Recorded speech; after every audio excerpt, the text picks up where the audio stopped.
Evangelho de Lucas, capítulo 11, versículos de 29 a 32. Concorrendo as multidões, começou a dizer: Esta geração é uma geração perversa. Pede um sinal, mas não lhe será dado outro sinal, senão o sinal do profeta Jonas. Porque, assim como Jonas foi um sinal para os ninivitas, assim o Filho do Homem será um sinal para esta geração. A rainha do sul levantar-se-á no dia do juízo contra os homens dessa geração e condená-los-á, porque veio da extremidade da terra ouvir a sabedoria de Salomão. Entretanto, eis aqui quem é mais do que Salomão. Os ninivitas levantar-se-ão no juízo contra essa geração e condená-lo-ão, porque fizeram penitência com a pregação de Jonas. Entretanto, eis aqui quem é mais do que Jonas. Palavra da salvação.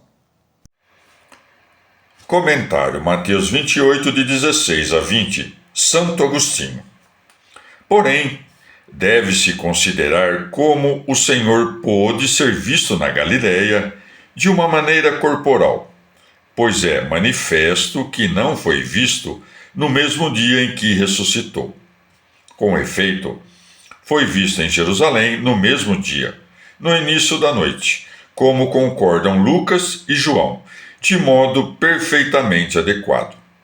Tampouco foi visto nos 8 dias seguintes, depois dos quais diz João que o Senhor apareceu aos discípulos, quando Tomé, que não ouvira no dia da ressurreição, ouviu pela primeira vez. A não ser que alguém diga que aqui não se trata daqueles 11 que já então eram chamados de apóstolos, mas sim de outros 11 discípulos, pertencentes ao grande número dos que seguiam Cristo. Mas ocorre aqui outra dificuldade, pois João, quando recorda que o Senhor não foi visto no monte pelos 11, mas junto ao mar de Tiberíades por 7, que estavam pescando, afirma que era já a terceira vez que Jesus se manifestava aos seus discípulos, coisa que deve ser entendida como referindo-se ao número de dias, não de aparições. Se, no entanto, aceitarmos que o Senhor foi visto dentro daquele período de 8 dias, antes que Tomé o visse, por alguns dos 11 discípulos, essa aparição junto ao mar de Tiberíades não será a terceira, mas a quarta. E com isso somos forçados a compreender que, depois de tudo isso aconteceu, os 11 discípulos ouviram no Monte da Galileia.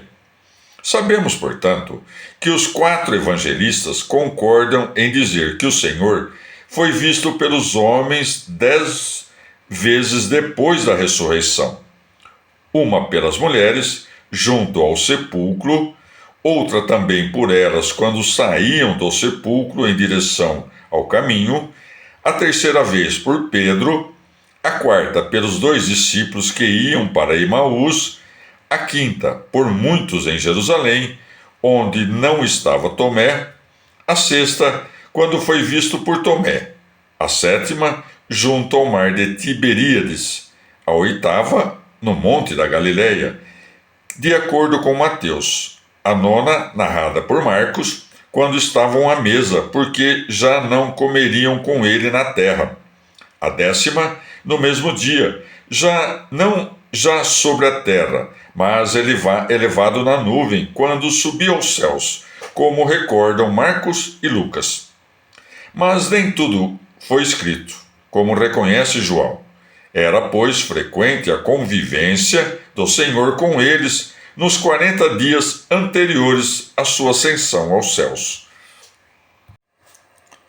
Comentário Mateus 28, de 16 a 20. São Jerônimo.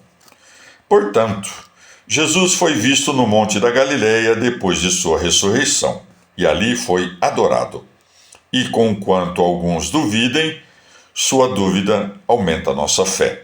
Segue, quando ouviram, adoraram-no, mas alguns duvidaram. foi dado poder àquele que pouco antes havia sido crucificado, encerrado em um sepulcro e depois ressuscitou. A ele foi dado poder no céu e na terra, para que aquele que antes reinava no céu reine agora na terra, pela fé dos que creem. Em primeiro lugar, ensinam a todas as pessoas. Em seguida, depois de instruí-las, batizam-nas com água. Não pode, pois, acontecer que o corpo receba o sacramento do batismo se a alma não tiver antes recebido a verdade da fé, batizando-as em nome do Pai, e do Filho e do Espírito Santo, a fim de que haja uma só doação para aqueles que têm uma única divindade, que, sendo um só Deus, designa-se pelo nome de Trindade. Considera-se esta ordem essencial. Mandou que seus apóstolos ensinassem primeiro todos os povos, depois que os batizassem com o sacramento da fé, e que, depois da fé e do batismo, ensinassem o que deveriam guardar. Por isso segue, ensinando-as a observar todas as coisas que vos mandei. Portanto, aquele que promete estar com os discípulos até o fim dos tempos, manifesta que eles serão sempre vitoriosos e que nunca se separará dos que creem. Comentário Mateus 28, de 16 a 20. São Beda. Depois de afirmar que a ressurreição foi anunciada pelo anjo, São Mateus narrou que também os discípulos viram o Senhor, dizendo: os 11 discípulos partiram para a Galiléia, para o monte que Jesus lhes tinha indicado. Por quê? Marchando em direção à paixão, disse o Senhor aos seus discípulos: depois que eu ressuscitar, irei diante de vós para a Galiléia. Mateus 26, 32.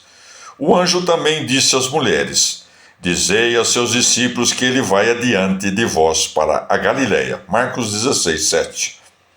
Por isso, os discípulos obedeceram às ordens do Mestre, e os 11 discípulos para lá seguiram com o fim de o adorarem, pois um deles já havia perecido, aquele que havia entregue o Senhor, seu Senhor e Mestre. O Senhor apareceu-lhes no monte para dar a entender que, ao ressuscitar, já havia levado sobre todas as coisas o corpo que havia tomado da terra ao nascer, comum a todo o gênero humano, e também para lembrar aos fiéis, se desejassem ver ali a majestade de sua ressurreição, que deveriam aqui se esforçar para passar das mais baixas paixões aos mais elevados desejos. Ademais, Jesus precede seus discípulos na Galiléia, porque Cristo ressuscitou dentre os mortos como primícias dos que morrem. Seguem também os que pertencem a Cristo e, de acordo com a sua condição, migram da morte à vida, contemplando a divindade em sua beleza. E é coerente que tudo isso tenha ocorrido na Galiléia, que traduz-se como revelação. Isso não se diz em relação à divindade, pela qual é coeterno com o Pai, mas com respeito à humanidade que havia assumido e em virtude da qual se havia diminuído para ser, por um pouco de tempo, inferior aos anjos. Hebreus 2:9. Aquele que dissera antes da paixão: não vades, é para entre os gentios, Mateus 10:5, quando ressuscitou dentre os mortos, disse-lhes: e depois, ensinai todas as gentes. O que mostra que os judeus se confundem ao dizer que Cristo viria unicamente para a sua salvação. Que se envergonhem também os donatistas, que, desejando confinar Cristo a um só lugar, afirmaram que ele está apenas na África, mas não nas demais regiões. Pergunta-se como o Senhor diz aqui: eu estarei convosco, quando lê-se que disse em outro lugar: vou para aquele que me enviou. João 16:5. Mas algumas coisas se atribuem à humanidade e outras à divindade. Foi ao Pai por sua humanidade. Permanece com seus discípulos na forma em que é igual ao Pai.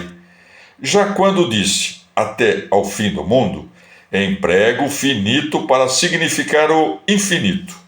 Porque aquele que na vida presente permanece com seus eleitos, protegendo-os, também estará com eles depois do fim, premiando-os. Comentário Mateus 28, de 16 a 20. Santo Hilário. O que há que possa contribuir para a salvação dos homens que não esteja contido neste sacramento? Todo o necessário está plenamente nele, pois provém daquele que é pleno e perfeito. Com efeito, este sacramento recebe o nome de sua natureza do Pai, que é apenas Pai. Não recebe de outrem, como os humanos, a capacidade de ser Pai. Ele próprio não é criado, é eterno, e tem seu princípio em si mesmo, não sendo conhecido por ninguém além do Filho. Este, por seu turno, é Filho não criado, único de um único, verdadeiro do verdadeiro, vivo do vivo, perfeito do perfeito, virtude da virtude, sabedoria da sabedoria, glória da glória, imagem do Deus invisível, forma do Pai ingênito. O Espírito Santo não pode se separar da confissão do Pai e do Filho. E, efetivamente, em nenhuma parte falta este consolo de nossa esperança. Nas operações de seus dons está o penhor das futuras promessas. Aqui está a luz das inteligências e o esplendor das almas.